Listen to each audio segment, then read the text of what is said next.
let's move on from this to Twitch won't exist in 7 years. Has been on a steady decline for the past 2 years, and they have no idea how to. Well, I wonder why. Come on, Patrick CC. Come on, Patrick. Twitch has been on a steady decline for the. Look at the peak. Brother, why do you think it's on a steady decline? Look at that. It exploded. What happened during 2020 that like led to Twitch's explosive popularity? I can't think about what it was. What do you think it was? Was it Among Us? Was it Fortnite? No. Oh, that's right. Nobody could fucking go outside. That was what was going on. In a lot of markets, kids didn't have school. They were being schooled from home. That's it. Of course it's gonna fucking decline. The past 2 years, and they have no idea how to. And it's like it's gotten reduced back to 2019 levels, which is, I think that's what it's at. If I'm not mistaken, I don't know what this is saying at this point, but fix it. They're potentially losing hundreds of millions of dollars per year, laying off hundreds of employees, banning some of their most important creators, implementing useless features, and are constantly proving how. Okay, again, not to like, listen, this is no diss on Gideon. Okay. Like Aiden, Kai, Dr. Disrespect were all like sizable content creators on the platform. But like Gideon is a massive content creator, but not on Twitch. You know what I mean? He could have possibly.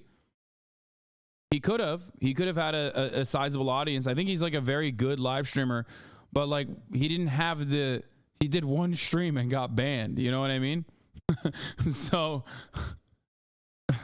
like this implies that like Gideon's a Twitch streamer in the same way that these guys are. You know what I mean? Originally. Creators, implementing useless features, and are constantly proving how little they know or care about the live streaming community. Twitch has been the biggest live streaming platform for the better part of a decade, but there is some But I do agree that Twitch doesn't take care of like its pool of talent or itself right now. I think it's like Twitch is way too in the fucking you know, claws of Amazon to do anything that is like valid or good. I don't even know what the solution could be, really. I do think that the streaming industry and the streaming space is basically like it's a hard market to correctly figure out how to monetize. Also on top of that, it's a hard market to figure out how to like best monetize. Okay. But also on top of that, it's like, it requires a lot of time. And if you're not like shut inside, if you're not literally, you know, forced to be indoors, like during COVID, it's going to be hard to maintain a large audience, an audience that's like ever growing. Competition on the horizon. Although it wouldn't take much for YouTube to put Twitch out of their misery, it's very likely that their collapse will come from their own self-sabotage. First and foremost, Twitch's financial stability is confusing, and although they reported $2.8 billion in revenue in 2022, it's unclear how much of that, if any, was profit. However, there are a lot of implications that suggest the company is struggling to be in the green. Twitch's 4 ways of making money are through subscribers, who pay $5 a month to get an ad-free experience, as well as other small benefits. In-app purchases, which God, that would have been a perfect segue if only I hadn't run the ad break already. That's funny. Include bits, a digital currency that users can purchase to donate to streamers, partnerships with brands and sponsors, and of course the number one, advertising. We don't know how many total paid subscribers there are on Twitch. I did find this metric from Stream Hatchet that says in April of 2021, Twitch had 8.7 million subscribers, where 43% of them were Amazon Prime subs. A Prime subscriber is someone who gets an ad-free experience. Like, that is Amazon money. Anytime you subscribe to me with a Twitch Prime, obviously I only get a percentage of it, but still, that's like Amazon's money directly in my pocket.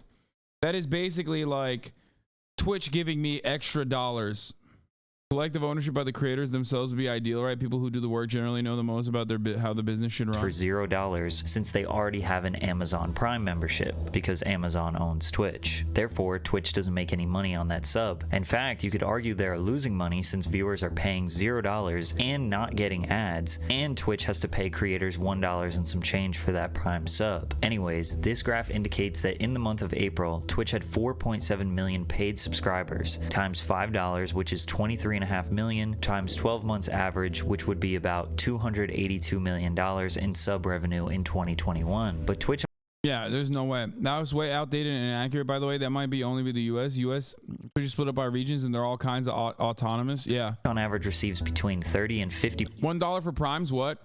Because he's saying $1 for Primes because like a subscription is $5, so the Prime is technically supposed to be $5, but Twitch takes whatever percentage. He's running it off of 50-50, so Twitch takes $0 off of the Prime, as far as I understand. Like in a regular Twitch subscription, on a 50-50 split, 2.5 goes to the creator, 2.5 goes to Twitch. On a Prime subscription, there is no 50-50 split because there's no 50% that's going to Twitch, and only 50% of that Prime subscription is going directly to you from the pocket of Amazon directly to you, the Twitch streamer. However, there's now regional pricing, which is different, which is not being mentioned in this video. Regional pricing for Prime, regional pricing for subscriptions in general. So a lot of that stuff is not factored into this equation. And I don't even believe that there's only that many subs across the entire platform. It's hard to do this kind of analysis because these companies are notoriously secretive about their own internal metrics. Twitch US doesn't ban Korean streamers, for example. That's all handled by their own regional office. Yeah. So I don't know. I don't know how to describe it. I don't know what the perfect answer is for you. I don't know what the actual details are because I don't know. I simply do not know. I can only tell you what I do know from my end. percent of that money, because for affiliate streamers, Twitch takes 50% or $2.50 of the $5 subscriber price, and for partners, they take 30% or $1.50 of the $5. So if we favor the high end of 50%, that would equal $141 million in subscriber revenue that goes to Twitch. But if Stream Hatchet's estimation of Twitch only having 4.7 million paid subscribers per month is wrong, and they actually have around 10 to 20 million paid subscribers per month, that would bring Twitch's cut between $300 and $600 million per year. Some people argue that Twitch taking a 50% cut of sub revenue is just an act of greed, because most of their money comes from advertising. Now, 141 to 600 million. I think the reason why they do that is because they want to push for ads. Because like even with his own metric, the widest of estimations, like it's not that much money in comparison to how much money they could be making through ad revenue or how much money they make through ad revenue, right? Like think about it. Because it's 2.8 billion, right? And he's talking like, $600 million of revenue coming in the highest estimate just from subscription money. So they want you to fucking, like, if they were actually making all the money from subscriptions, they would pump turbo, right? They would pump turbo. Why the fuck don't they do that? Because that's 100% going to Twitch. There's like a percentage that you get, I think, off of like however many turbo watchers are avoiding ads on your stream or some shit. But like, you know what I mean? They don't promote that. You want to know why? Because they want people to make money off of advertisers. They want users to make money off of advertisers. That's why they have the ad incentive programs. They also make more from a single person subbing to several channels than a single turbo subscription. Yeah. You cannot tell me they were not making money when they had creators who were 2K indies getting $40,000 a month. Only a matter of time before subscriptions don't let you skip all the ads, though. I hope they never do that, because that would be fucking devastating. No one would ever buy a subscription. They would eviscerate sub revenue. for their Twitch streamers. They would cut their Twitch streamer revenue dramatically. Most people would just leave too. They'd be like, what the fuck am I watching this shit for? Like, there's no way to avoid the unskippable ads. Like, that's crazy. Anyway, ads are how they make the money. Ads are also how Twitch streamers who are now doing the ad incentive programs make more money than they did prior, even if they had, a decent amount of subs. $1 billion is nothing to scoff at, but compared to $2.8 billion, I can see why people make the claims. However, it seems like Twitch needs this money to keep their business from failing. According to a blog post in November 2022, where Twitch president Dan Clancy, who is now the CEO, announced that creators who make over $100,000 in sub revenue will no longer get their 70-30 split. It will go down to 50-50, and over time, all creators will split the sub revenue 50-50 with Twitch. Why? Well, because it's too expensive to run Twitch. Delivering high definition, low latency, always available live video to nearly every corner of the world is expensive. Using the published rates from Amazon's Web Services Interactive Video Service, or IVS, which is essentially Twitch video, live video costs for a 100 CCU streamer who streams 200 hours a month are more than $1,000 per month. Now, what they said here is very misleading. If you want to start your own live stream platform, you can pay for Amazon IVS, or basically Twitch's infrastructure. The problem with Dan's statement here is there is simply no way Amazon is charging Twitch the same rate that anyone else would be charged for using IVS. Why wouldn't Amazon do that?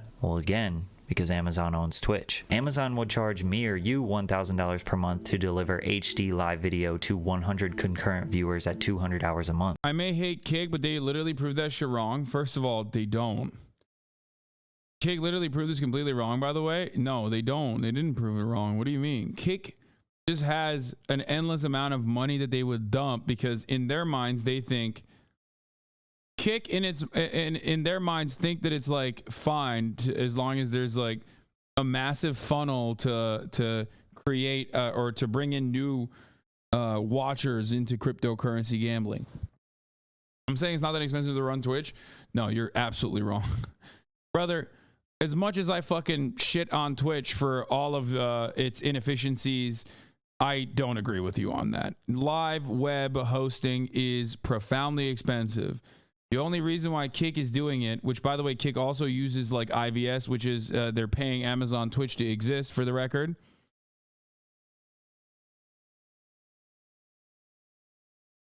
Okay. The reason why they're able to do that is because it's marketing dollars that they're giving away to Amazon, ironically. Kick CO, they said they were profitable in Q1. I'm pretty sure that's what the chat is referring to. What? Profitable? Off of what? There's no data behind it. I don't believe that at all. It's not like they have shareholders that they have to like fucking reveal correct information. Dude, they can say whatever the fuck they want for the most part. I'm not mistaken. I'm sure Steak is profitable. Don't know how profitable Twitch would be. If Amazon is charging Twitch retail, it's simply an accounting fiction because they are all under the same umbrella. Amazon cannot negotiate against itself. Someone is winning. Claiming their revenue for AWS means that they can cry poverty to us. Yeah, no, they can flip numbers. But if we're being real, like, no, the cost associated with like running live web hosting servers is not cheap. Live web hosting is not cheap. Anyone who tells you that it's cheap is lying. They don't understand that. Profitable there means they aren't going negative on Kick because the viewers they funnel to Stake and take money from. Yeah, okay, that's how they're profitable. If they're profitable that way, then I believe it. But they likely charge Twitch at least 50 to 90% less than that. In fact, nobody has any real idea of how much it costs to run Twitch. Obviously, you have employee compensation with thousands of employees, but more importantly, billions of dollars per year in energy costs to maintain those servers and deliver perfect quality, on-demand streaming all over the world at any given moment. And although we don't know those costs, we can pretty safely say that taking a higher percentage from their partners is not going to cover the expenses. Now, regarding how much Twitch makes from bits, it's unclear, but I'm sure most streamers can agree that bits donations are nowhere near as common as subscribers. It was reported that Twitch generated $185 million from in-app purchases. I'm not sure if this includes subscribers and bits together, or if it's just bits and other microtransactions like badges, gift cards, and the loot cave. Either way, we are learning that at best, Twitch is generating roughly $750 million from subs and in-app purchases, or at worst, $185 million.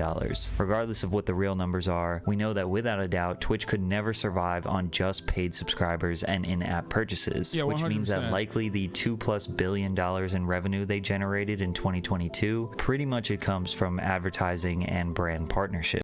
No, but it's mostly advertising. Those two numbers are insanely. That range is like a what is that fucking Social Blade ranges? You know what I mean? Social Blade will be like, PewDiePie either makes $1 a month or $7 million a month. I'm like, bro, you said nothing. Okay? Thank you, Social Blade, for telling me literally nothing. I'm more confused now. It's like, why did you do this range?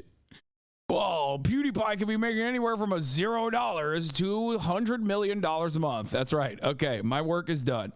I don't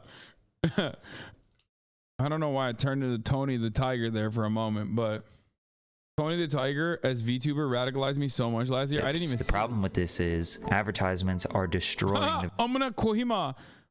I'm gonna kid him. Kebab. Wait, whose channel? This might be his channel.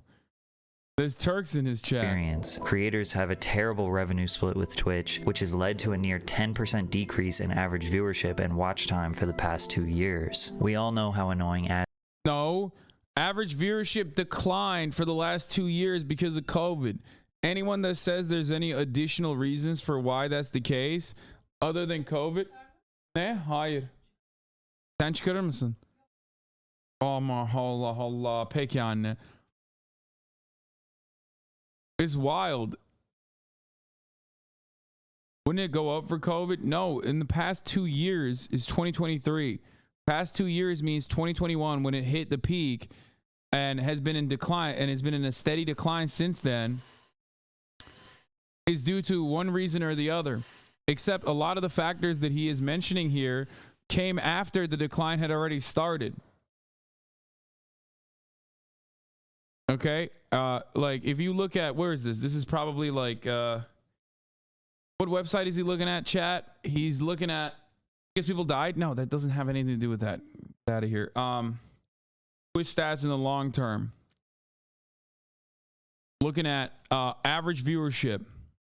Going up, like in 2016, in January 2016, peak viewers is 1.2 million. Average viewership across the board in January 2016 is 646,000. Then it peaks at, May 2021 at around 3 million average viewers and like 5.8 million peak, right? There's higher peaks, but the average drops from there, that point on. This is the highest number of average viewership that Twitch has seen. May 2021. Now let's go back to before COVID. December 2019, our average viewership on this wonderful website is 1.1 million views. Okay, COVID is what basically pops Twitch off, because everyone is at home. Children are not going to school, and so they're watching. There's obviously other factors that you need to account for. International markets that are opening up. You know what I mean? I don't know, if there were any new initiatives that open up international markets, but I'm sure that's relevant as well. Okay. But overall, it peaks, but the lowest point, according to the Patrick CC video, was, December 2019 and before, right? We are still double almost or more than double the average viewership of December 2019. December 2019, 1.1 million views. April 2023, 2.4 million average views. So the way that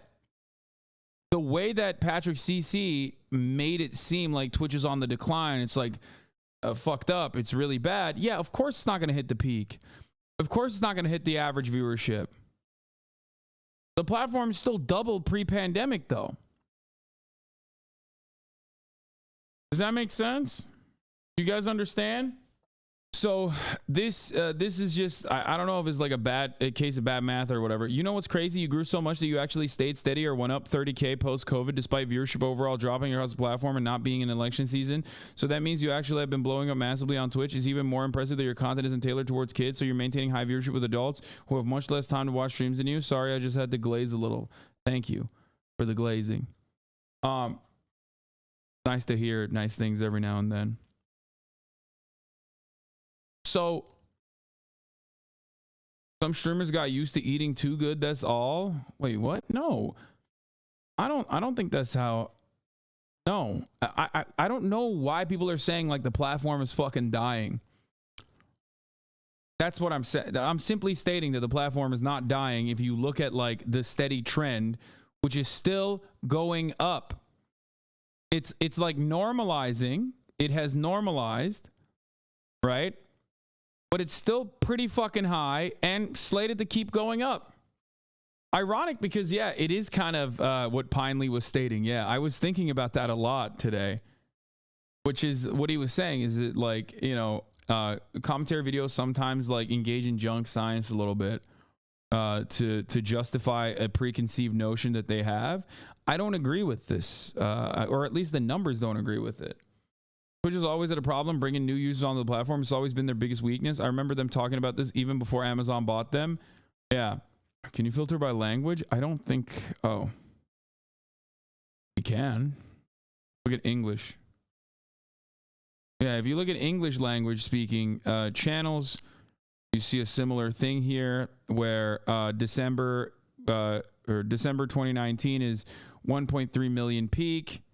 And we're at 1.9 million peak. So, okay, that makes a lot, or 1 million average viewers there versus 596,000 average viewers there. So what this is telling me is that as far as like English language channels, at least I mean, it's consistent. Like this is still consistent. It's like 1 million average, 596 million average. It's a little bit less. But it seems like there is a massive, it seems like there's a lot of growth, especially for peak. I would assume comes a lot from, you know, Spanish-speaking channels.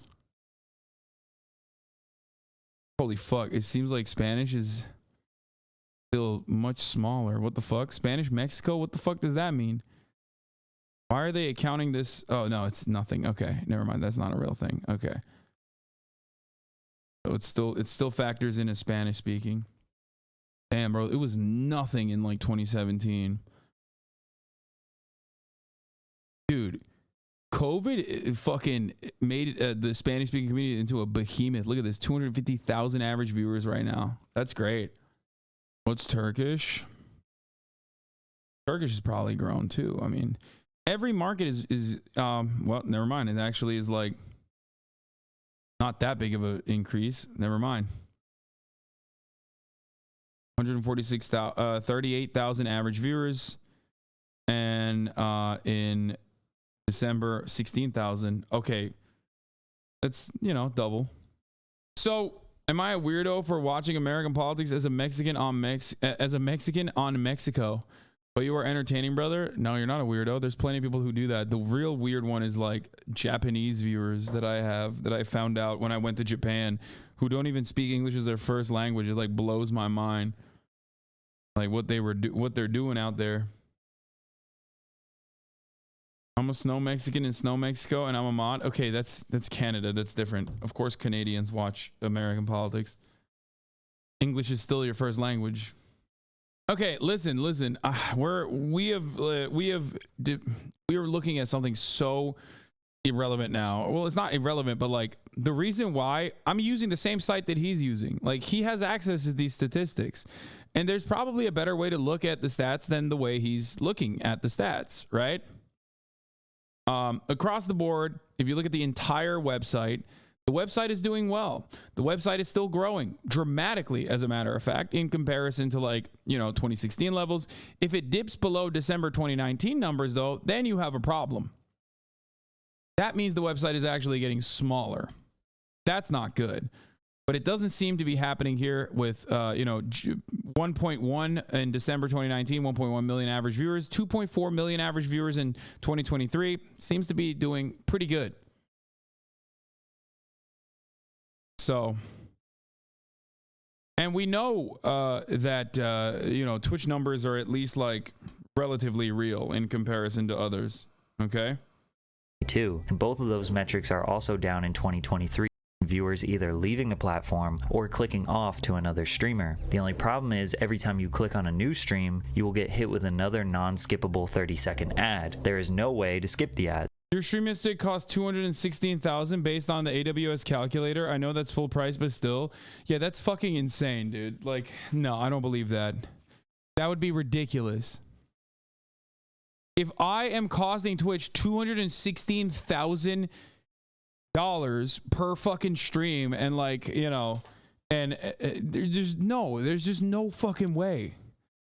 There's just no way. They would be super out of business, dude. That's crazy.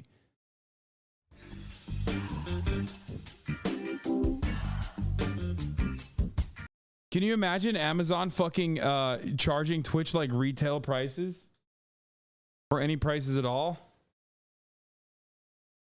Yeah, dude, me and XQC are actually destroying the one of the most successful e-commerce giants on the planet. There is no way to escape the ads, and there is no way to rewind the stream and see what you just missed. This has led to a near 10% decrease in hours watched and average viewers from 2021 to 2022, and both of those metrics are also down in 2023 by 5%. Simply put, there are too many ads on Twitch. But that's a good thing for the company, right? Well, not exactly. Twitch does not have an immense amount of data on who their viewers are, because there isn't a whole lot to do. Wrong. So wrong. Twitch just doesn't deliver that data to anybody else other than advertisers. No, that's crazy. Dude, Amazon, brother. Amazon has all the data. What do you mean? And Twitch has all the data too. Most websites have all the data. Let's be real. Random fucking websites. You think random websites aren't botting everything that you have? Not botting, but they have a tremendous amount of data On the platform to track it. Think about YouTube, TikTok, and Instagram. In just a few minutes, you will be exposed to a large variety of different niches, and you are actively pressing the like button or stopping to engage with the content. The amount of specific information you give about yourself without realizing is just data that gets organized and used to sell targeted ads to you. Because of my Instagram habits, the app knows that I like men's streetwear and accessories, skateboarding, modern furniture, rap music, and golf, so they can send me ads related to those things. All Twitch knows about me is that I watch I'm Dante a lot, and that he's my favorite streamer. So they could maybe guess what I might be interested in based on what they think I'm Dante. No, that's not how this works. He's linking this metric overall hours watched of 2020 to 2021 to some new feature delivering ads without taking any consideration of external factors like, COVID. Yeah. So, number one, COVID. He has a point. No, he doesn't. No, he doesn't. He doesn't even have that point for any website whatsoever. You can get additional targeting. Okay, listen. You can get additional targeting data that is catered directly to the type of content that you're watching.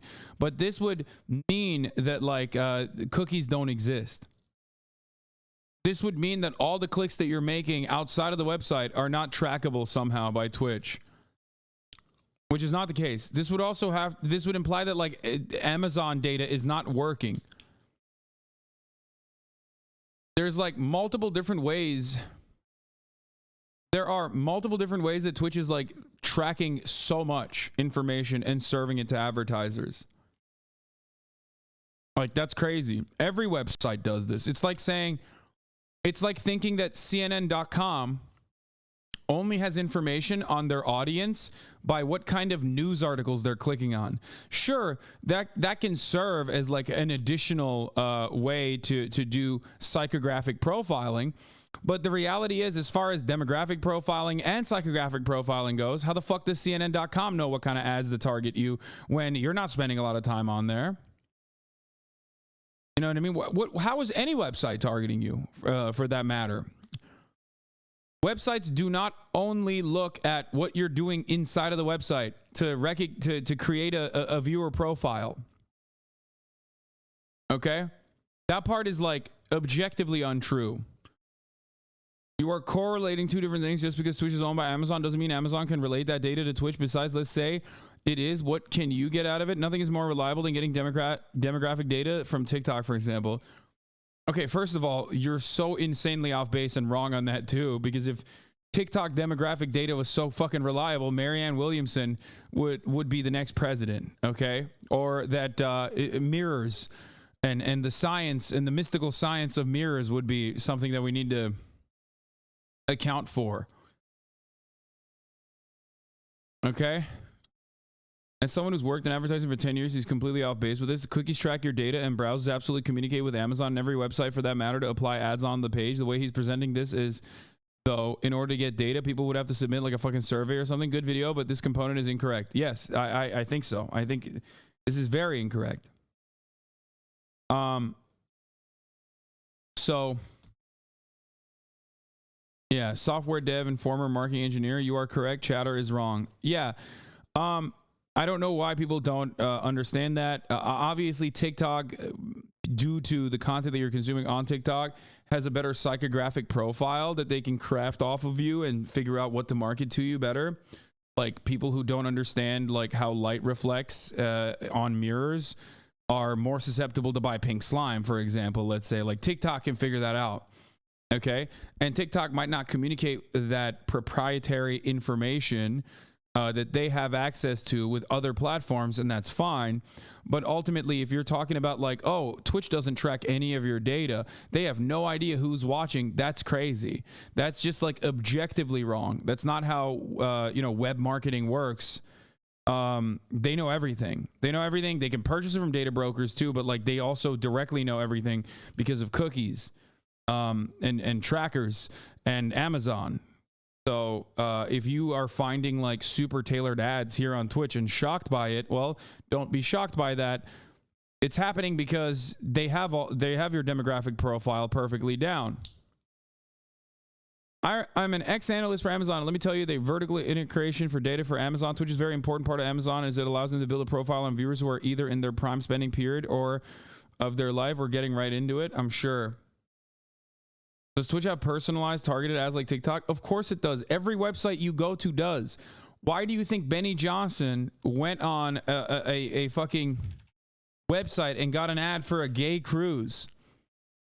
Chatter. Remember when Benny Johnson went to Military Times and was like, why is there an ad for gay cruises here? What the fuck's going on? You remember when that happened?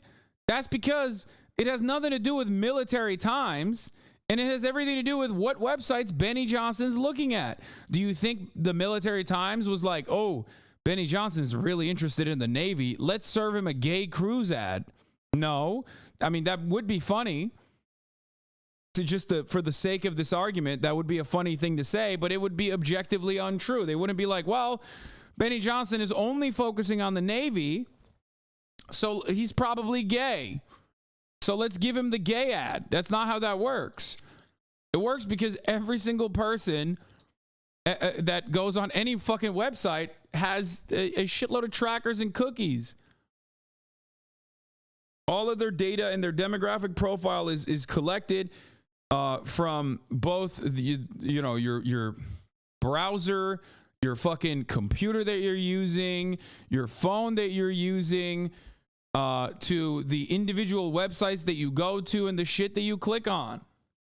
Hopefully that's a little bit more informative for everyone. His viewers like. And because of this, most advertisers don't feel comfortable using Twitch because they don't know if they are truly selling to their target audience. This is objectively untrue. Wow, this is so wrong. Oh my God, every part of this video is wrong. I'm not even like dick riding Twitch at this point. And I'm not at all, actually. I think there's a lot of fucking issues on the platform. But that is crazy. This is the most wrong thing. What? No, man. Major advertisers love Twitch. That's so wrong. First of all, advertisers abso-fucking-lutely have access to Twitch user statistics, so let's just get that out of the fucking way. Twitch streamers don't have access to those statistics, but websites certainly do. Okay? So that's number one. Number two, because we already established that like that this part is like objectively incorrect. So he's building on top of an objectively false premise. Twitch actually doesn't have an issue with advertisers not rushing to their platform. If anything, they originally had an issue with not being able to serve ads. What do I mean by this? Twitch's ad space is primo. You have an entirely captivated market of heavily fucking loyal fandoms that are watching every ounce of a broadcast. Okay? And these are unskippable ads. Think about how fucking insane that is. If anything, they're dickheads for doing the unskippable thing and not serving better ad tech. They should serve better ad tech. That's a major problem for Twitch. Something that I've even talked to the president over. I'm like, you got to figure out a different way. Focus initiatives on like finding better ad tech, because right now unskippable ads are bad. It's really fucking bad. Oh, and pre-rolls are really bad, and I think pre-rolls will inevitably go away. Now, having said that, advertisers, the idea that like advertisers don't love Twitch is crazy. That's completely and objectively false. They literally have an NFL partnership. They are an Amazon subsidiary. Of course they have advertisers coming out the fucking wazoo. They have every advertiser that you can ever think of on the fucking planet. The problem is they need to fill the unserved inventory that they have. I've been saying this for 4 fucking years on this platform. Okay? 4 years. They have a mountain of inventory that the users, like the streamers themselves, do not want to fill. That's part of the reason why they're actually trying to make it worse to just like have a subscription-based revenue structure for a streamer so that they can fucking serve more ads at the top of the hour. Audience, are you drinking water? When you advertise on YouTube, a brand like Pampers can target as specific as 28-year-old married women that live in the eastern United States and are pregnant or just had their first child. And YouTube can run ads so that mostly viewers who fit in that category will see those ads. If Pampers went to Twitch with that target audience in mind, they would simply not know where to run the ads. That's not true. What? No, that's not true. The only thing that No, that's just what they say out loud. What the fuck? No, Twitch absolutely can do that. What do you mean? What? That's just not Twitch wrong. knows That's is not that their true at audience all. is mostly men ages 13 to 35 who like video. Bro, they did. Come on, Patrick. What are you doing? Hit me up next time. Like, I will give you more information on things like this than what you currently are speculating on. This is like, this is just so wrong, dude. What the fuck? No, that's, I don't even know what to say about this than how wrong it is. I mean, anyone who's ever done a 3.5 second stint in marketing in any capacity will look at this video and go, oh my God, this is so wrong. It's so incredibly wrong. If this was the case, then no one would go on Twitch to buy ads, which is not the case. Plenty of fucking companies are buying ads on Twitch. If anything, originally, one of the issues was that there was too much space to run ads and too many advertisers that wanted to run ads, but unfortunately, not enough streamers running ads.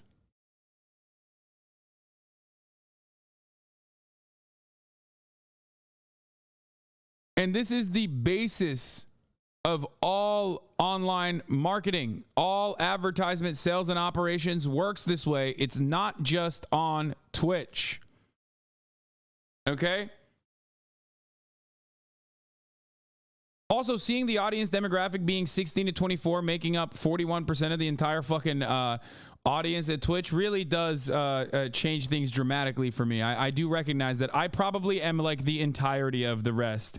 The 25 to 64 is me. That's like just my watchers on here and then nobody else.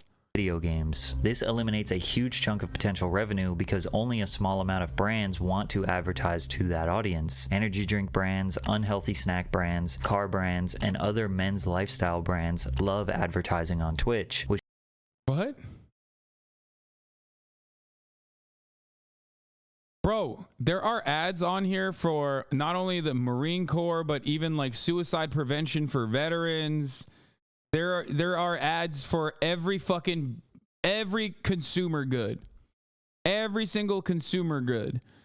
Now, you might not see it on here, but like, yeah, there's motherfuckers seeing cat treat ads. You know what I mean? Like, that's crazy. I gotta go back to the fucking Military Times thing, dude. Here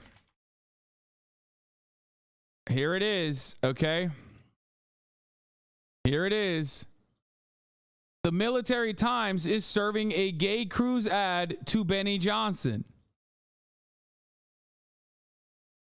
It's who you are. It's you as a person that sees probably similar ads no matter where you go on the internet because it's directly tied to who the person is. Okay? No matter which website you go to. And as it stands, I mean, by way of Google, because that's definitely a Google ad, right? Military Times is selling to, Military Times is covering the inventory, is just basically offering you things to look at so that Google can serve the ads there for a gay cruise. Which leads to interesting sponsorships like QT Cinderella baking a cake on a live stream, but with a Manscaped partnership that says, okay, now this is native advertising. Okay. Two different types of advertising here. I can't believe I'm putting my fucking biz dev hat on for a second.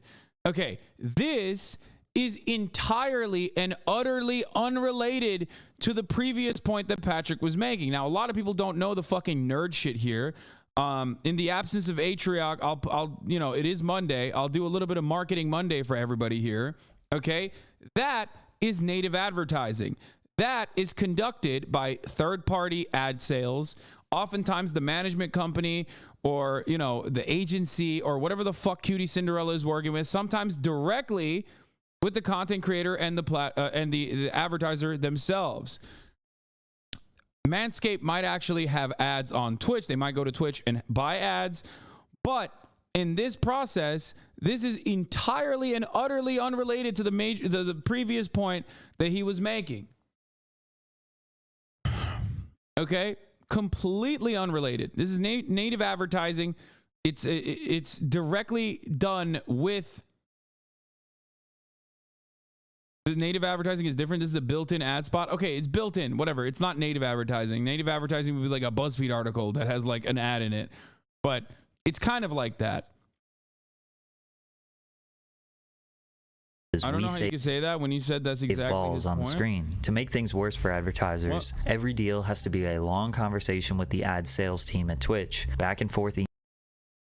Yeah, here he is trying to say it was done by Twitch when this ad is done by the streamer herself. Emails, phone calls, contracts, a process that takes forever. But any brand or individual can simply go to YouTube, click Start Advertising, and run a campaign without. Bro, this is literally like, wait, what the fuck? No. This is so wrong. Oh my God, this is so wrong. I'm losing it. Okay. This is like looking at a YouTube, right? Like looking at a YouTube account. Like fucking, this video itself was sponsored by Aura or something, right? Like some fucking like protect your privacy account and being like, YouTube has no advertisers. That's why only the brands that only go on YouTube is Aura and buying ads for Aura. Like that's wrong. That's just objectively wrong. It has nothing to do with anything, as a matter of fact. if you think that Twitch doesn't have like a custom, I don't even know if they have a custom portal. I'm not a brand that has bought ads on Twitch, so I can't tell you the back end. But the idea that like Twitch itself doesn't have a round the clock 24/7 working advertisement sales team is ridiculous. Of course they do. I know that they do. That part I know they do. They have an ad service. They have an ad service that's so successful that they probably even sell it to other people. Oh, here it is. There you go. Amazon ads. Advertise your brand with solutions on Twitch. Premium video, above the fold, unskippable, inventory, desktop, mobile, tablet, console, and streaming TV. First impressions takeover, exclusively, one-day advertiser per geo. Displayed to viewers during their first watch broadcast of the day. Display ads, homepage headliner, super leaderboard, the IAB standard unit that keeps viewers engaged as they browse for content, which is a clickable ad.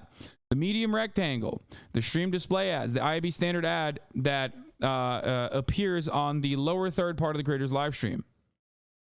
And then on top of that, they have the custom products, which is when you get into like brand integration and, the bounty structure that they have.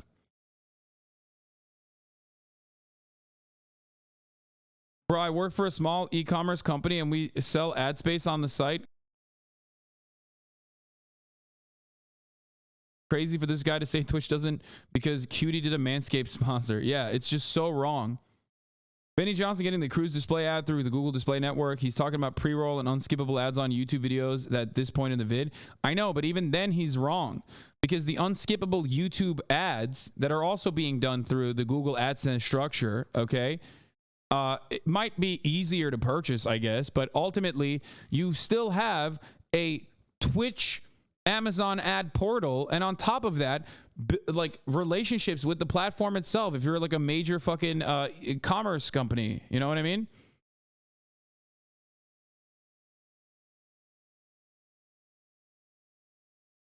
You were just mentioning ad formats, but not how the ads are being purchased. Patrick CC makes the point about programmatic advertising, which is a self-serving platform to buy ads like Google Ads. Does Twitch have a programmatic way of buying ads, or do you have to go through a sales manager?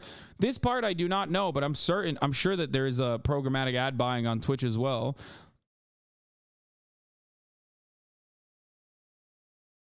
I mean, that would be shocking if Twitch didn't have programmatic ad buying. Yeah, I'm sure. Actually, you know what? I'm going to go ahead and speculate that they certainly do. What we're looking at right here is that. Because Twitch is an Amazon company. It's programmatic. I literally advertise there.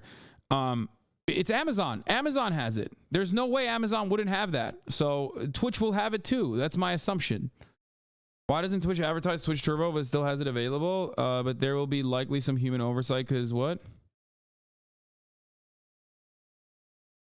Yeah, they started years ago. Let's see. You just Googled marketingdive.com, which, by the way, again, did you see that? Did you see that pop-up? Did you see what happened in that pop-up? And it went away?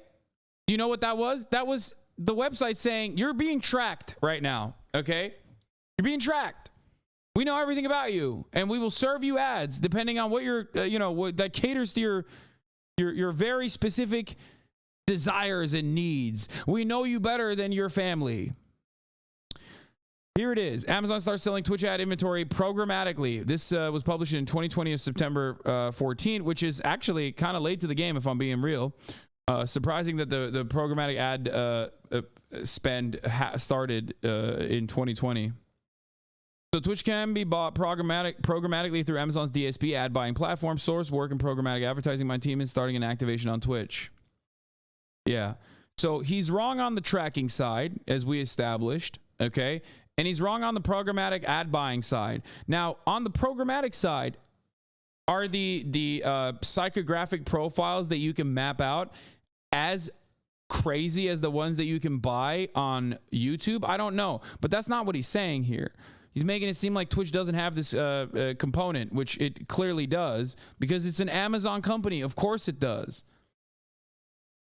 Ever talking to anyone. Twitch will never be a real competitor. The irony is that, like, I don't think Twitch will exist in 7 years, which is funny because, like, I agree with, I guess, the point that he arrives at, maybe. Like, I mean, it could. I'm not, like, as hardliner as, like, Twitch is going to go away, but because we are on the whims of Jeffrey Jebediah Bezos, okay, ultimately. And I'll get to that in a little bit. But, and do I think that Twitch is doing like great? No, I don't think that Twitch is doing great. But there are so many different reasons as to why Twitch is not doing great that he is not mentioning here, which I will get to again later on in this. But I disagree. Twitch will 100% exist. The question is more if Amazon will still own it. I mean, sure. Competitor if they don't figure out a way to get more reliable data on their users and create a programmatic ad system so brands can sell to their audience without relying on communication with a Twitch employee. And because of their inability to produce substantial revenue, they hired internal leadership who would shift the focus away from creators and towards driving profits. The senior vice president of global No, that's just Amazon doing Amazon shit. That's just like regular tech shakeup shit. That's not, and that's always what they cared about. Of course they don't give a fuck. The notion that like any company cares about its creators beyond the point of like but like driving up numbers and therefore revenue is silly. No company just only cares about its creators for the point of like caring about their creators. That's not a real thing. Everybody just wants to make money. YouTube? You think YouTube cares about its creators? What are you, fucking crazy? No one cares. You think TikTok cares about its creators? Fuck no. None of these companies care about their creators, man. Maybe some of the top, but even then, not really. Global creators, constant. This whole article disproves everything. Twitch usage and growth statistics. How many people use Twitch in 2023? Twitch currently gets 140 million unique visitors every month. That's up 55 from 55 million users in 2015. 107,800 live Twitch broadcasts are going at any given time. The U.S. has the biggest share of live Twitch viewers. It's home to nearly a quarter of its all viewers. 65% of Twitch users are men. That's insanely high. 73% of Twitch users are below the age of 35. That's insanely high. Okay, 18 to 35 is the primo demographic that you want to target. A little bit of disposable income and lifelong brand loyalty that you can probably fucking milk out of all of you. The notion that like 73% of Twitch users are below that number is insane. Okay. The Twitch app has been downloaded over 100 million times. League of Legends is the most watched title on Twitch. Twitch's annual revenue is $1.54 billion. Their monthly active users. Okay, we'll look at all of this after. Let's just keep going with this. And I have to pee really bad. Fuck. Okay. Night created a new initiative: cut costs, cut costs, cut costs. Every decision over the course of her tenure was fully based on how it was going to increase company profits, which isn't necessarily her position since she is the head of global creators. Therefore, the needs of creators were constantly being ignored. In one specific example, Knight said that burnout was not a valid reason for creators to not meet contractual obligations. If you don't know, most of Twitch's top creators have contracts directly with the platform where they're being paid essentially a salary or hourly rate to stream exclusively on the platform. These contracts require them to stream anywhere from 70 to 100 hours per month, which is roughly 3 hours per day or 4 hours per day if you want the weekends off. But the VP was not letting creators use burnout, or basically them being unmotivated to stream, as a valid excuse to not meet their monthly stream requirements, which led to Twitch employees feeling like the company was losing its way. 12 Twitch employees had gone to HR or logged complaints with their superiors overnight. 5 had left the company citing Knight as a reason. Now, some of you watching could never be convinced that sitting at a computer and playing video games could become a stressful or an annoying job in any way, shape, or form.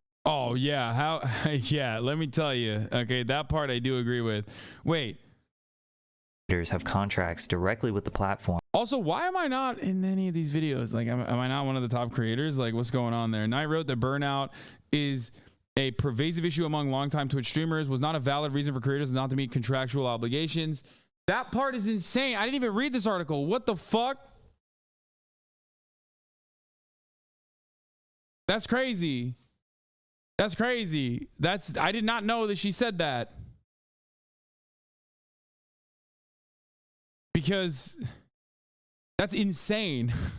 For creators to not meet contractual obligations. If you don't know, most of Twitch's top creators have contracts directly with the platform where they're being paid essentially a salary or hourly rate to stream exclusively on the platform. These contracts require them to stream anywhere from 70 to 100 hours per month, which is roughly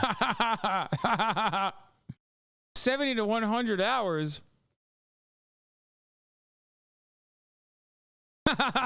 Okay.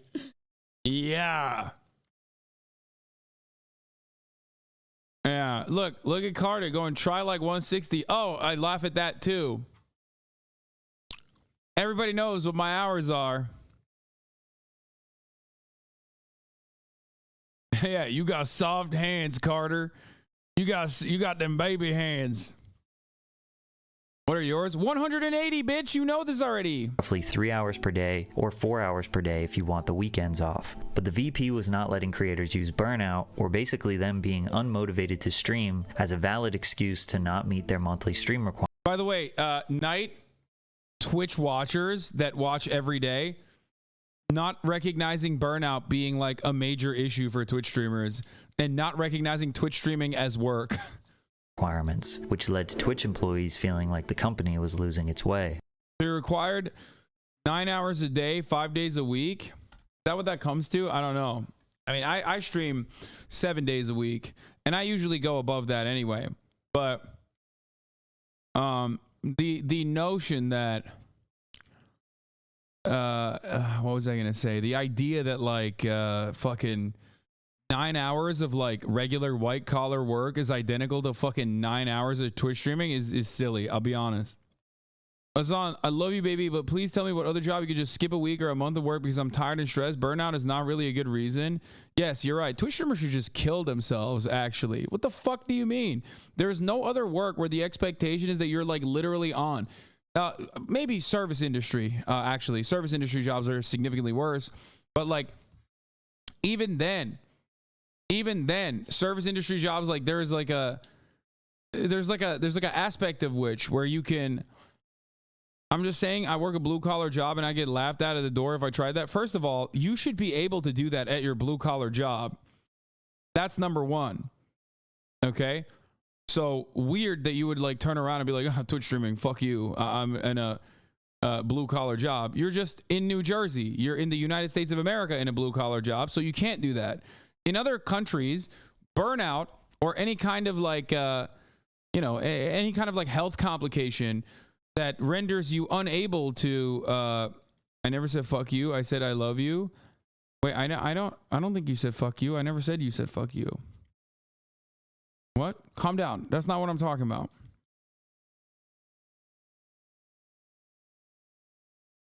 You just said it? Yeah, I'm like embellishing. I'm making a joke about, I'm paraphrasing what you said. It's not going to be a one-to-one. Anyway. The key thing is should be able to, but most can't. I know, which is why it's silly. But you're basically just saying because it's a Twitch stream and like, you know, your only experience with Twitch streamers probably is someone like myself or XQC that live like, I mean, we do live like gremlins in many ways, but like have incredible lifestyles that obviously people would love to have, that also on top of that are seemingly just like sitting there and like looking at dumb shit online and playing fucking video games and eating our toenails on camera, which you would love to do. That doesn't change the reality for the overwhelming majority of Twitch streamers in general, or a lot of people in general, including even the top Twitch streamers. You're doing a lot. And it is you're constantly in the filth. There's a lot of fucking shit that you have to eat and swallow. And I do think that it probably, I mean, I understand totally that like burnout is a real thing. I would never say that it's not a real thing. American indoctrination at work, Lamont. In Germany, you're guaranteed Kur, which is basically up to a 3-week counter burnout spa at a resort-like space. Wait, really? Yeah, relatively zero privacy. A lot of people fucking coming after you with like insane shit, botting, hate raids, so many things. Yeah, the problem is when people say Twitch streamers, they just think of the top creators. A lot of the partner streamers are also living paycheck to paycheck. Well, that's one aspect of it. And then the other aspect is like people that love consuming Twitch content don't actually like, or at least have like a profound amount of envy for the people that they're consuming the content of. They're either like stands and develop like these relationships with the content creators, or they just fucking despise the content creators after developing that relationship for being like, I could do what he's doing. 12 Twitch employees had gone to HR or logged complaints with their superiors overnight. 5 had left the company citing night as a reason. Now, some of you watching could never be convinced that sitting at a computer and playing video games could become a stressful or an annoying job in any way, shape, or form. But at the end of the day, it still is a job, and anyone can burn out from any job that they do every single day for years. Another previous Twitch employee took to YouTube to state how they feel about the company. Twitch doesn't care about creators. Twitch cares about looking like they care about creators. Everything Twitch has done for the last 4 years has been with the goal of feeling like they understand and care. Although this could seem like an employee who is just upset about being fired, Twitch has shown time and time. That works both ways. To be fair, both creators and consumers have disdain for one another. Bro, come on. Like, I'm not saying that this is equivalent with respect to like workplace conditions or the amount of pay. Obviously it's not, but it's like saying that like waiters hate their fucking customers. You know what I mean? Like, that's ridiculous. There's great customers, and then there's like fucking horrible customers. That's just how it is. If you ever met me out and about in the fucking real world, you know that I have no hate for my fan base at all, or Twitch watchers in general. I recognize that I'm in the position that I'm in specifically because of you motherfuckers that sit here and watch me, okay? That's it.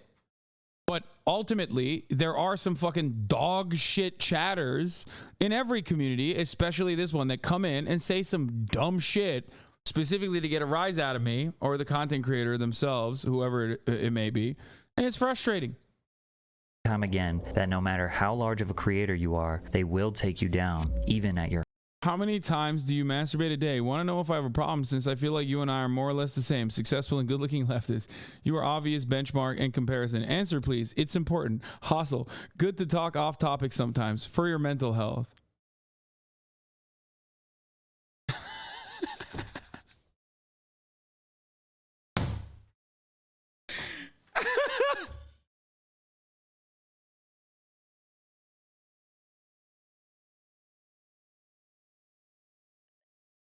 Am I crazy? I want to know how many times he jerks off a day.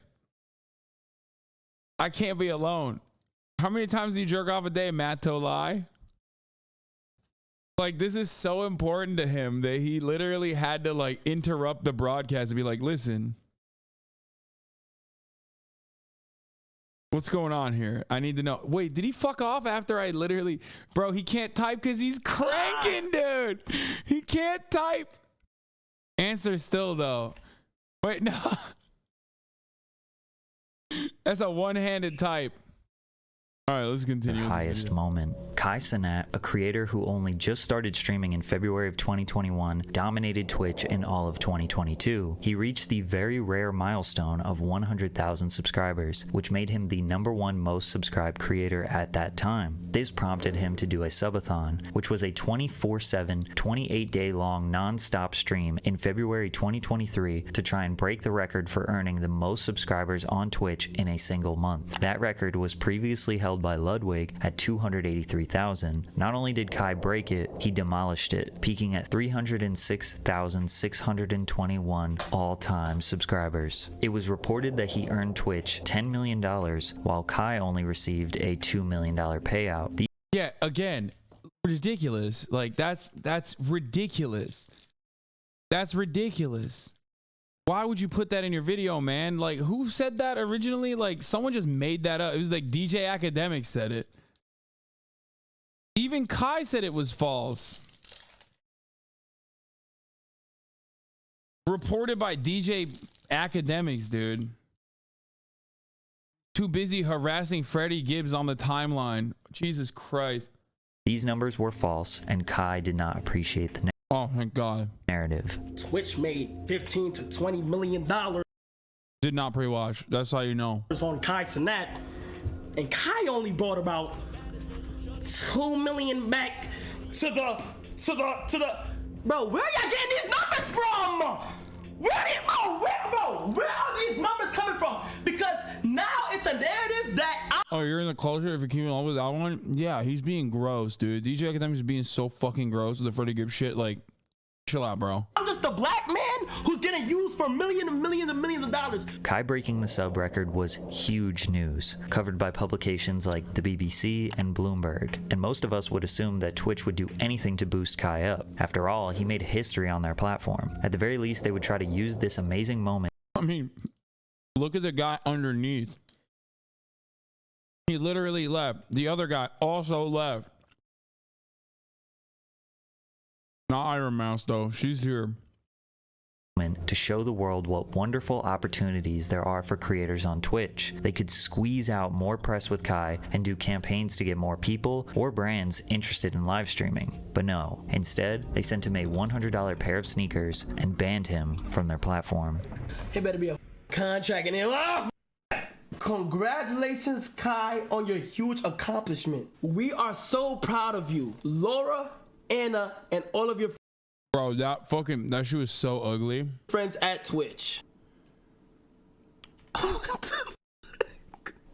Unfortunately, there was no contract in that package. Twitch did not see enough value in Kai to offer him a streaming contract, or they are making a very strategic. Isn't Kai's content cycle proof that Twitch is manufacturing creators burnout to write off their revenues? That's an interesting perspective. I haven't thought about it like that. Business move. Twitch is very top heavy, meaning the top creators are making all of the money. Only 5% of Twitch streamers made over $1,000 in 2021, and 50% of all of their revenue comes from 1% of their creators. Kai became a That's 1%er without getting an exclusive contract, which means Twitch. A lot of Twitch streamers don't, though.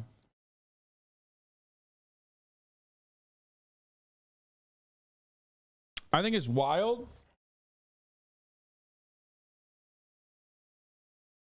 Can you explain that again? The Wall Street Journal found that the top 1% of paid Twitch streamers command over 50% of all direct platform revenue, and that only 5% of streamers have made over $1,000 from direct platform earnings so far in 2021. Yeah, which is very top heavy. The 1% also isn't like me, Kai, XQC. It's like much smaller content creators are also factored into that top 1%, for the record. Because there's a lot of people, it's like OnlyFans. When a content creator on OnlyFans is like, oh, I'm in the top 1% of OnlyFans content creators, is like, yeah, because there's like millions of content creators that are not doing anything. Comes from 1% of their creators. Kai became a 1%er without getting an exclusive contract, which means Twitch is profiting immensely off him. It seems like they are not giving him a paid contract. It's really not that big of a deal. Yeah, I think it betrays like Kai's accomplishment a little bit, because Kai's not just a 1%er. Like, he's in the top 10 content creators on this platform. You know what I mean? When you're in like the top 500 content creators of this platform, those are the guys who are making most of the money for the platform. Okay? So 1% in that regard is like, it doesn't matter. It could be 30 views. It could be fucking 100,000 views. You know what I mean? Because they don't think he will leave. His largest audience and main financial vehicle is on Twitch, and if it was up to them, they wouldn't give streamers contracts to begin with. They want to get to a point where they aren't as reliant on the top 1% of creators. So if someone leaves the platform, they will be just fine. YouTube. That's not true. Twitch wants the top content creators to stay on the platform as cheaply as they can. There was a time and place when the marketplace was way more competitive, where they would literally fucking drop the money bags on you. They will never do that again. That was a big mistake, in my opinion, from like if I am to put my capitalist hat on for a moment, gigantic mistake. And now they're doing the exact opposite, where they're just like trying to, you know, milk you even harder, as hard as they can, off of the revenue that you're generating. When did you take it off? Never. I never take it off. I put it on and I still have it on. I love capitalism, always and forever. That's my favorite. Has 600 creators with over 10 million subscribers. If 20% of those people stopped creating, YouTube wouldn't be hurting financially. Eventually those creators will be replaced, but Twitch 1%ers can't be replaced as quickly or as easily. Maybe Kai is a transitional point for. That's not true. Kai is someone who replaced someone else at Twitch. What? No, man. Kai is literally like technically replacing someone. You know what I mean? Kai is the example.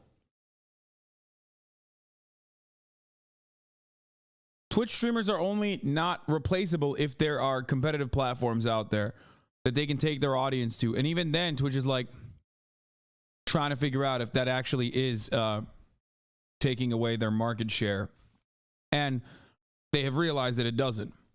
For Twitch as a company to see if they can keep 1% talent without paying them additional money. Just a few short weeks after they sent him the sneakers, Kai Cenat announced he was banned from the platform on April 17th. How could they possibly ban the #1 creator on the site? Nobody knew the reason why, but it prompted support from people like Kyrie Irving and Nicki Minaj. We later found out that Twitch told Kai it was from a GTA clip where he promoted simulated sexual activity. This was the clip. Come on up. 5, 4, 3, 2. Oh my God! My boss! Maybe I shouldn't show this. I don't know if he got banned for this. He pretended like he was receiving services from a fake woman in a video game. Meanwhile, there's a ton of real... Oh my God. Yeah, that ban is bullshit, but immediately we go to fucking pools, hot tubs, and beaches. Let's go. Important category for Twitch. Let's take a look at what's going on here. What's going on in this important category? Wait a minute. What? Viewers high to low? Sorted by viewers high. Wait, hold on. This important category has the #1 stream is Florida fishing, brother. Hell yeah. Yeet, yeet, baby. Better get them fishes, okay? At the beach. Streaming until my type joins. I don't know what that means, but 777 viewers? Huh. Doesn't seem like it's popping, is what I'm saying. So here's the thing. There is inconsistency in banning. Now that I've seen that fucking video, I think Kai shouldn't have been banned for that. It is kind of stupid to ban him over that shit. It is ironic because if he hadn't fucking banned him for that shit, if they hadn't banned him for that, people would be like, oh, Kai has so much. They're so inconsistent. Twitch has given me and XQC warnings in the past, like many years before. I feel like if I did that simulated sexual activity, I probably would be banned too.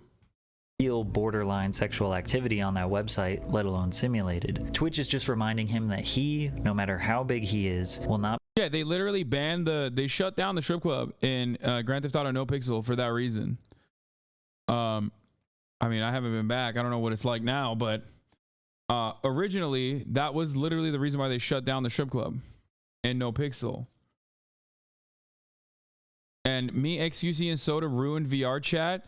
Y'all were too horny. Okay, first of all, excuse me, we didn't ruin VR chat. We used VR chat for the purpose that it was created for. I'm sorry for you know, going to fucking Dairy Queen and getting an ice cream sandwich. You know what I mean? Or a fucking ice cream. Like, who the fuck's gonna get mad at that? It's like I walked into Starbucks and I was like, can I have a cappuccino, please? And you're like, fuck you. What do you think this is? Think we sell fucking coffee? You get the fuck out of here. What do you mean? VR chat is literally for that purpose. If anything, we didn't go hard enough. We didn't even explore the fucking furry territory that aggressively. I do think it's stupid to ban over that, though. That's ridiculous. Like, that's crazy. Dumb. Wrong. Not be able to break the rules, and everyone knows Twitch's terms of service are extremely unclear. In 2019, Brazilian Twitch streamer Gabriel Baptista received a suspension because he showed a Pink Floyd poster during his broadcast. Faria was banned for wearing gym clothes that Twitch claimed looked like lingerie. Deller was banned for smashing a keyboard over his head, and Dr. Disrespect was banned for, well, they never told him why. Sadly, Kai's ban is just one of an extremely long list of incredibly stupid bans. By the way, half of the reason why they do these like fucking trigger happy bans is literally to ensure that Twitch is an advertiser friendly space, for the record, which is why they can have higher CPMs, which is why they are seen as like a premium advertising platform. However, of course, from the perspective of a content creator, I often don't find myself going, well, that's a justifiable ban. I often find myself on the other side of that argument, no matter who is getting banned for what. Like, this is a good example. I guess it was like a minor blip, which Aiden Ross fans try to turn into a major complication. But like, what was the guy? Aiden Ross was talking to someone on the phone, and he said, "Oh, Adam, if Twitch would have banned that dude, I would have fucking lost my mind." Okay, that would have been an absolutely ridiculous thing to go back in time and ban someone over. It would have been so fucking arbitrary. It would have been so malicious. It would have been absolutely fucking bullshit. And I stand by that. I always fucking speak out against people who are being unjustifiably banned. I think it's fucking ridiculous. Your Rage called you a snitch for that, by the way. Yeah, he's fucking memeing. It doesn't matter. Everyone can suck my fucking cock, okay? I've been doing this shit for a lot longer than a lot of other people on this platform now. Can't say that for Rage, but he knows better. Everybody fucking should know better, okay? Get the fuck out of here. But there's no way. He's probably fucking joking. Stop trying to fucking farm drama here, okay? If you want drama, try to get Rage to play basketball with me. He didn't like you pointing it out. I wasn't pointing it out for Twitch. Anyone who thinks that I was doing that for Twitch and not my chatter so they fucking understand the context is a fucking idiot. That Twitch has given out and will continue to in the future.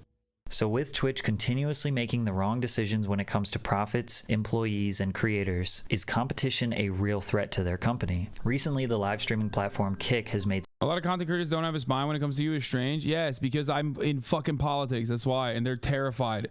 And they're terrified of this audience too. They think that like we're going to come after them and fucking cancel them or some shit. And it's easier to, it's just like much easier for them to just like avoid. And like it is literally better for a lot of like top content creators to collaborate. Easier for a lot of top content creators to collaborate with someone like fucking Aiden Ross than it is for someone like myself, because they think that like my audience is like woke people that are gonna fucking cancel them or some shit.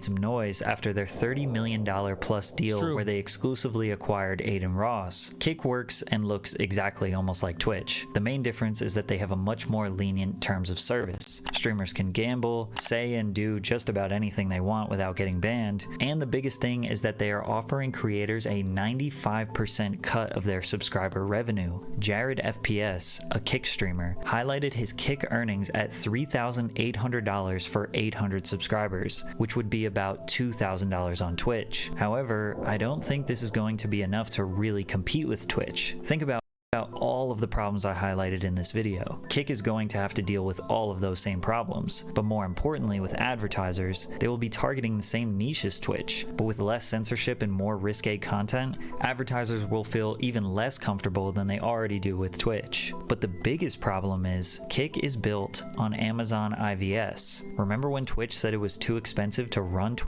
Twitch on IVS? Well, Kick uses the same infrastructure. The difference is, Kick is likely paying at least 20 to 50% more than Twitch is to keep their business operating. So in a way, no matter how successful Kick gets, they will be paying millions, if not billions, to Amazon, who could use that money to fund Twitch. Now, YouTube gaming, or their live streaming sector, could very well be a threat. The worst part about YouTube is that the live streaming experience is just not as good. The chat is chaotic and hard to read. You can't look at chat logs, which makes it really hard to moderate. The raid feature is terrible. The discovery page for live streamers actually looks like they don't update it, and they lack many of the small features that make Twitch streaming more dynamic and more fun. Yet even with all of those downsides, YouTube still holds nearly 15% market share in the live streaming space. So why is YouTube a threat? It's very simple. YouTube has 2.5 billion monthly active users, compared to Twitch's 140 million. YouTube has a strong and reliable ad revenue system, which generated $29 billion last year. Plus, they are offering 70-30 splits for streamers. And if you build a following up as a streamer on YouTube, you now have a whole YouTube channel that you can post regular videos on. You just built yourself 2 assets at one time. Most Twitch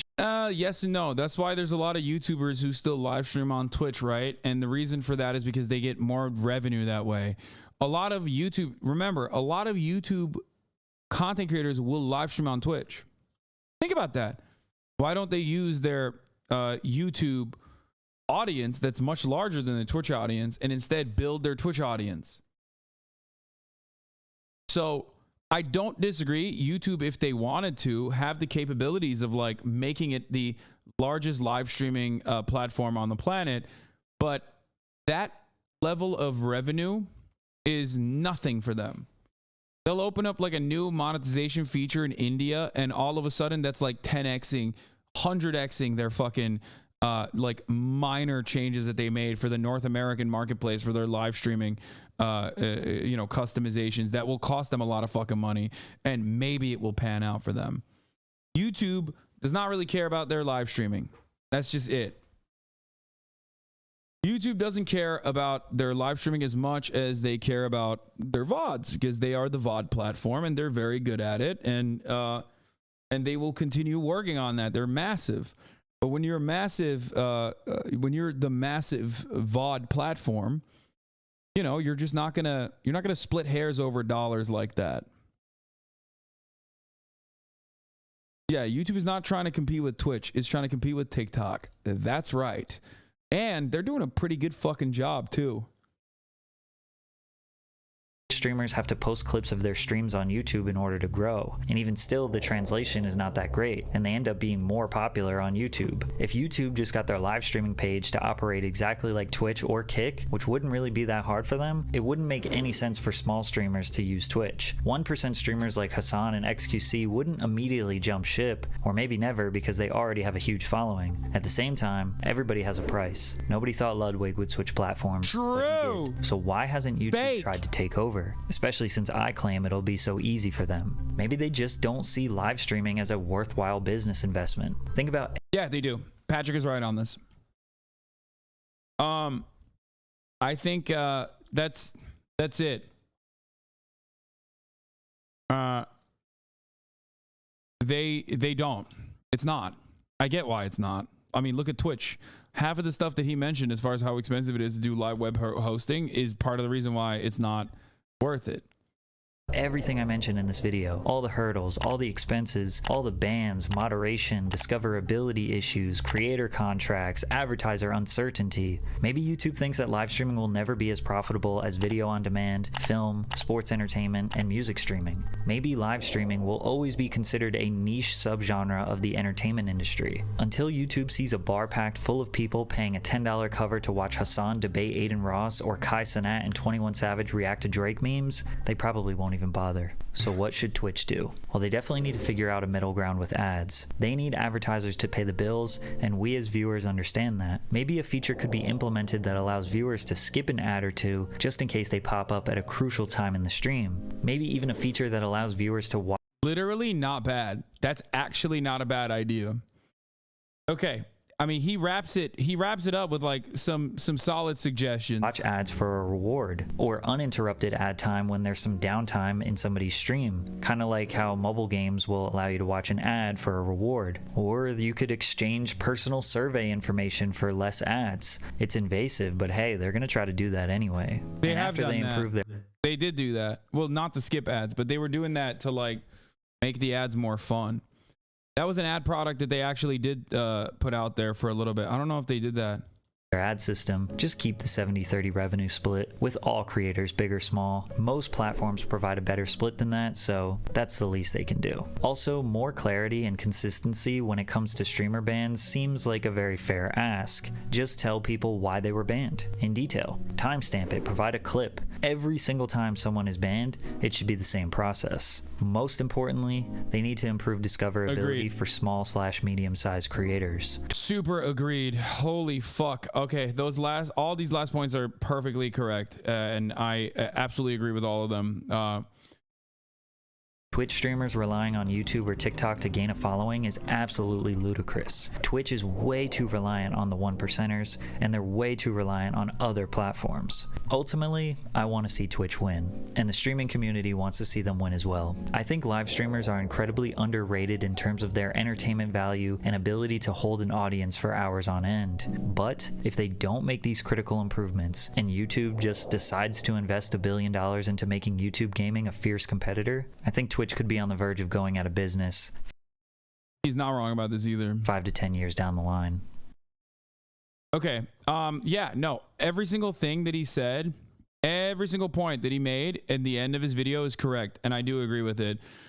Down to the fact that YouTube is not even YouTube is not interested in YouTube's not interested in a live streaming space. Sorry. Where did the 7 years number come from? I don't know. Is it clickbait? But yeah.